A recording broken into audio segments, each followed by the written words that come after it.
So we are very excited to be hosting such an international event involving people from the European Union but also the US on a very important field, which is the reliability in photovoltaics, and we wish them a very constructive week.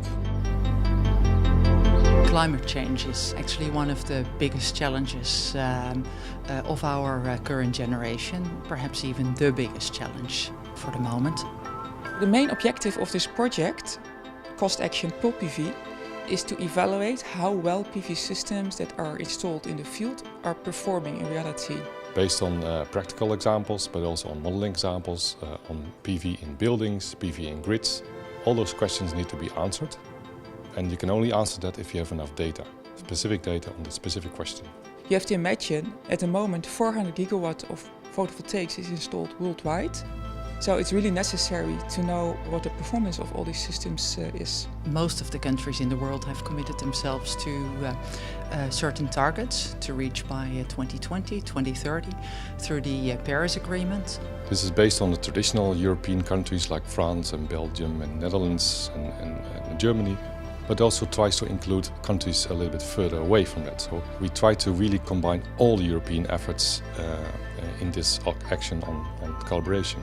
In Cost Action PulPV, 31 countries are collaborating. This is a pan-European initiative in which we want to collect data from PV systems that are installed in all these different countries to cover the whole climatological diversity of PV system performance. So across Europe we're going to see more and more solar systems installed, and what we're trying to do within this project is make sure that the performance is as high as it can be, and to be able to predict the level of output that we're getting, so as to give really good value in relation to those systems. Photovoltaics is really essential to make this transition from traditional energy means to renewable energy. The objective of the project is to share knowledge, to share data and to increase knowledge in that way.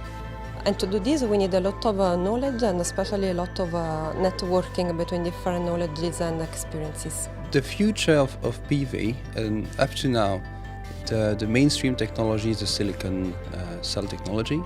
It's probably going to remain so in the future, but new technologies are going to appear, such as bifacial PV, BIPV, and we need to develop the means to analyze these new technologies to understand how they're going to perform. And of course make clear that this new technology actually works in the long run, is indeed sustainable, doesn't need to be replaced after a year, so it is very reliable.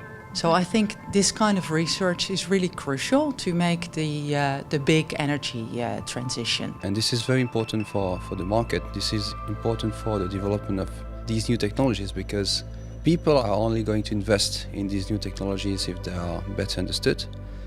Same thing with investors. Also PV has been growing, and Pearl knowledge about photovoltaic performance, including data and models, should grow, and I think with the network we have with 150 or more participants, this surely will grow in the future. This is a topic with many potentialities, but also with many challenges that we would like to help people to face. I mean, I see it in my own country, in the Netherlands, where 10% of the houses now have PV systems on their roof. And I think it is becoming even more.